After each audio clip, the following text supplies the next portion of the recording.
look at ghistory here and what are the most important historical regions on our planet. Some of you would mention the Indus River Valley, others would immediately recall Egypt, and yet others would say that the Middle East takes the cake. And the Middle East is indeed important for human history. One of the earliest human civilizations, the Sumer, can be traced back to as far as 7,000 years ago. In fact, every country in the region has more or less historical roots. Take for example Syria, which capital might be the oldest city of them all. But the topic of our discussion, Iran, known as Persia prior to 1935, certainly has something for us in their historical archives. Ooh, that's a lot of chatter. Let's go finally.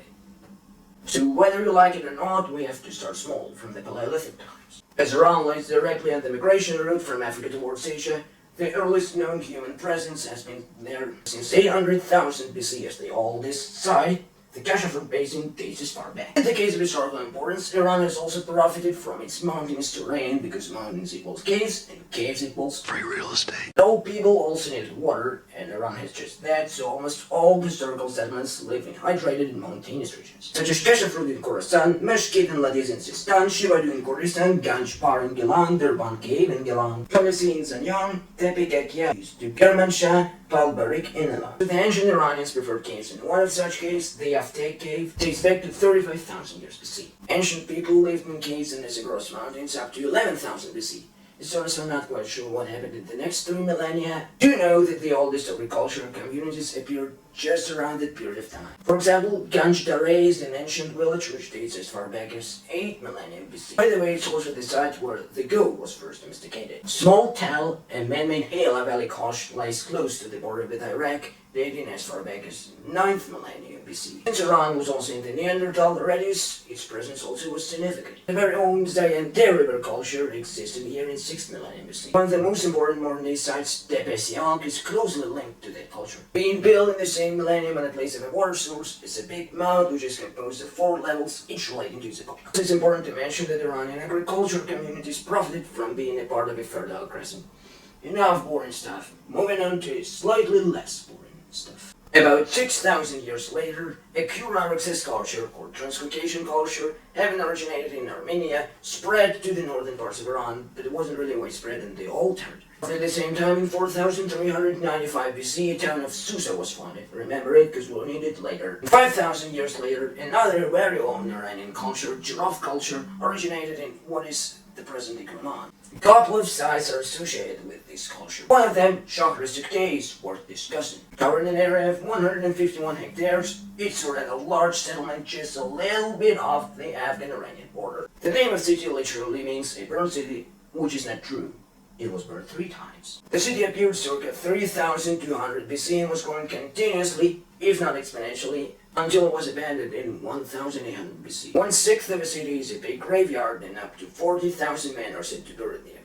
Just the size of the city by yourself. Of course, there are other interesting sites associated with its culture. City of Shaghdad, for example, which is somehow inhabited up to that point, and where the earliest iron flag was cast in 2400 BC, or the site of Tepe Yahya, where mining of soapstone and chloride stone was practiced. This town also produced chloride stone vessels, which were used all over the place at the time.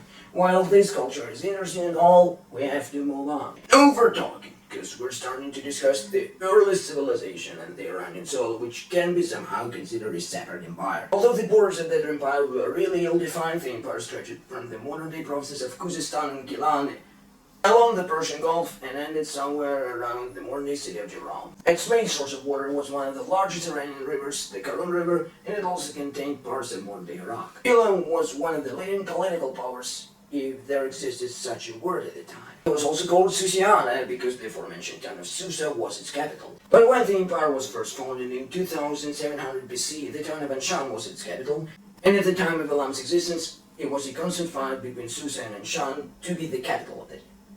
One of the most interesting things about this empire is its language, because it's considered a language isolated and completely isolated and not related to all Persian and Iranian languages. Maybe Elamites are even not extinct, because some consider the minority of Luri, whose population is 5 million, the direct ancestors of Elamites. By the way, do you know that the name of the present-day Iranian region of Khuzestan is derived from the Old Persian Huiya, means Susa or Elam, and this became the word Huz combined with the suffix tan, which means place in Persian. The history of the empire is usually subdivided into 4 periods. First one, the proto-elamite period, lasted from about 3200 to 2700 BC. The only significant artifact at this epoch is the proto-elamite script, but it was really widespread since more than 2000 of tablets have been found. Around 2700 BC, the second period began, and shortly after, in 2600 BC, Elam was captured by, let me get this right, Enmebaragesi, the king of the Tell of Kish, which is 80 kilometers southern of Baghdad. According to the Sumerian king list, he reigned for 900 years and was hosted by Dumuzi the fisherman. Yeah, I also think this source of information is trustworthy. Although Elam wasn't really captured since its own dynasty, the Avan dynasty ruled here. Where the city of Avan was situated is not known, although it might be just another name of a Shan. This dynasty ruled for roughly 500 years and more than 12 people were kings. First 7 kings, weren't that dangerous. But the 8th king was unfortunate enough to live at the same time with Sargon of Akkad, the ruler of Akkad. Avan and Shumers fought against each other during their existence, but Avan was finally captured in mid-2300 BC. 9th king wasn't really important, but 10th king instead to give up Susa and the northern Elam to the Akkadians, residing what might be as well world's first peace treaty in 2200 BC. 11th king wasn't that important, but the 12th was by far the best ruler of the dynasty. When the Akkadian Empire started to weaken, he liberated Elam and Susa and ascended to the throne. But he really wasn't a killing spree. He decided to go after Akkadians, which he successfully did, and after successfully conquering the Akkadian Empire, he was proclaimed quotation, King of the Four Quarters, owner of the known world.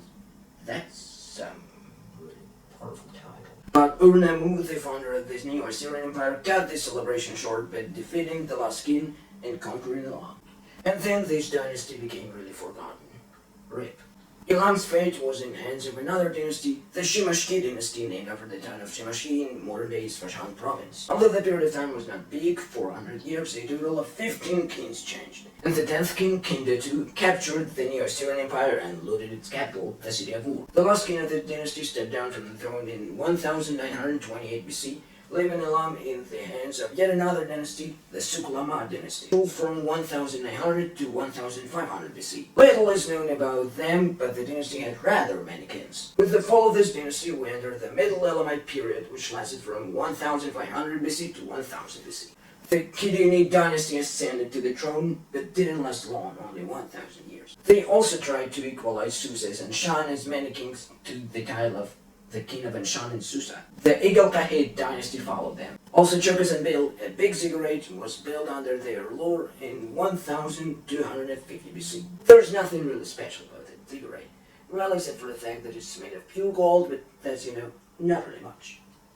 The Egal-Kahids fought against Kassite people who captured Babylonia and governed here for roughly 500 years. By the way, they also learned language isolates. Kassites briefly held some lands in Elam in 1320 BC, but Elamites fought back. Unfortunately, the Egal-Kahid dynasty also didn't last for too long, only for 200 years. And it was time for the last somewhat powerful dynasty, the Shahr-e-sukhteh dynasty, to govern. When this dynasty governed, Elam became really powerful. They undertook many military campaigns against Assyrians and even defeated the Kassites once and for all, killing the 35th and last king of Babylon. Also, Susa was captured for a small period of time, but then returned. But when they attempted to do the same thing with Assyria, they pathetically failed. An unfair peace treaty was imposed upon them by the Assyrians. And when the last king of the dynasty died, Elam fell into obscurity. Thank you guys for watching, and farewell.